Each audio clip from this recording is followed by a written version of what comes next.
Hi, this is Stephanie Alma, and today we're going to be discussing two brands that I particularly have shopped at both and have some interest in.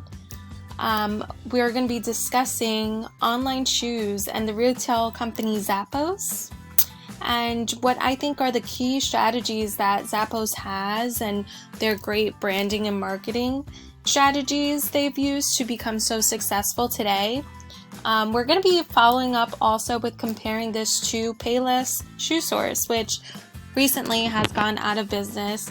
As a 26-year-old, I do remember going to Payless all the time and shopping there with my mom. It was one of the best, stores out there for people who didn't have that much money and wanted to kind of like budget themselves but still be fashionable.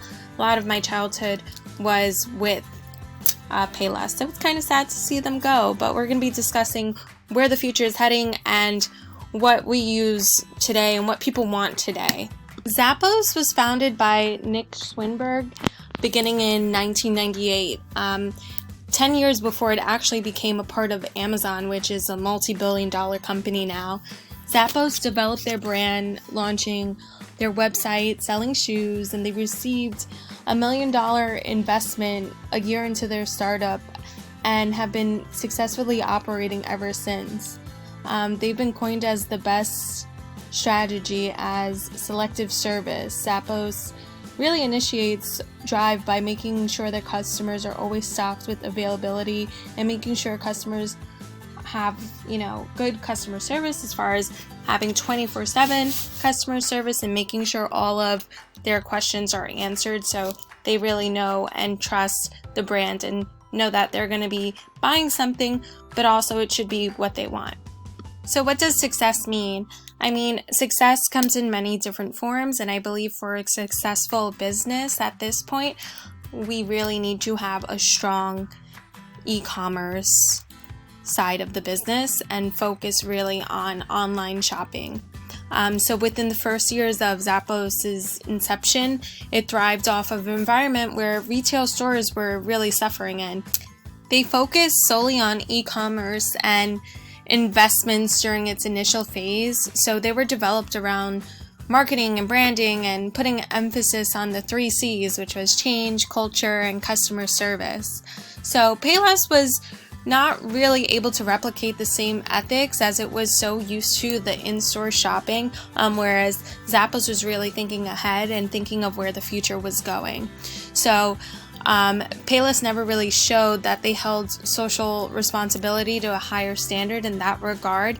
They were more so interested in the in-store retail, whereas Zappos was thinking about reaching more customers worldwide.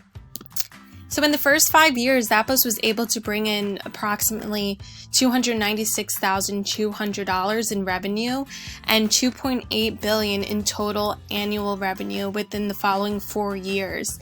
Not only did the company maintain great leadership through its infrastructure, it also had the numbers on its side. One of the things I really liked about Zappos, besides their rapid success, was their initiation to expand outside of their market and branding into entertainment and from e-commerce to merchandise online. They do not only just sell shoes. Now they're going outside of that spectrum and they're expanding to clothes, and it's allowed them to increase their revenue by having more products and also increase their target audience. The great thing about Zappos, have this initiative, Good for Goods. And basically what it is that you are buying something, and then within buying that product, you know that by you spending your money on this, they're donating some of those proceeds to a charitable cause. So by you buying a product that might be made of vegan leather or might be made of organic products only, you know that the brands are donating to a better cause. And a lot of this also has to do with sustainable and recycled products now. A lot of the millennials do want products that are sustainable and know that they're helping the environment, because we want to do what we can. If we can purchase something that we know that's going to help our future, then we're going to do that instead of just buying any regular product.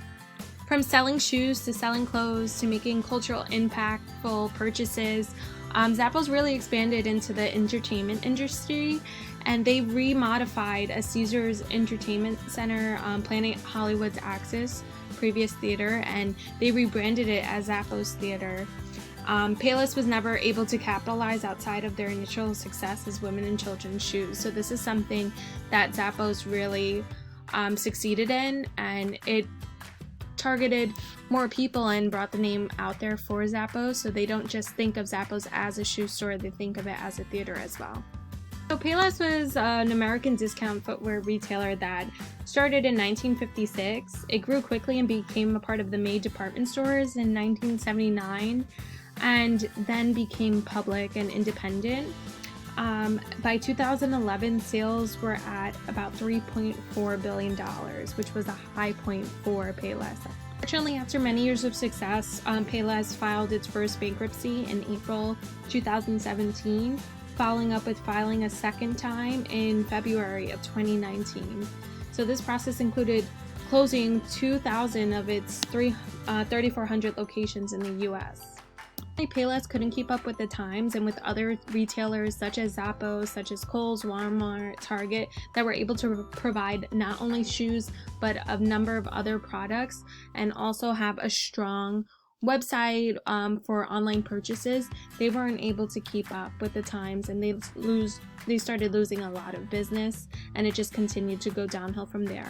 That brands with no social awareness and cultural connection are being affected on a business level. As a PR manager, I would focus heavily on social awareness. Due to the climate change of our culture, it really affects business. We need to be in tune with what's happening today in the world, and we need to listen to the people who are buying our products. Also needs to be realized is that the retail consumer interaction has changed. We're not just selling in stores anymore. That has gone to entering into the retail change and investing in mass media marketing.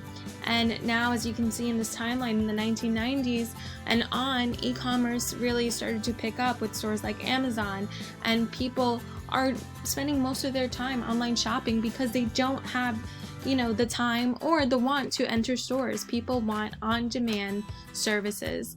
So I really think this is where Payless could have flourished as well, being such a long household name. If they would have created a website and really got into e-commerce, they would have been flourishing, but that has in turn led to their demise. What I can learn from this is that in business, you always have to be one step ahead. You cannot just think that because your business is successful at the moment, that it will stay that way. Business is up and down always. There are good days, bad days, months, years, and we really need to be in tune with what our target audience is looking for, and how we can provide those needs, and how we can continue learning what those needs will be in the future. And you need to be an ever-changing company that is willing to accept change and willing to accept the fact that things will not always, be the same way.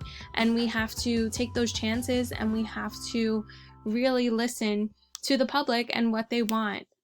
Zappos has done that, and I believe that we have only seen the beginning of what they are going to become. And with large brands like Amazon behind them, there's no telling where they can lead up to.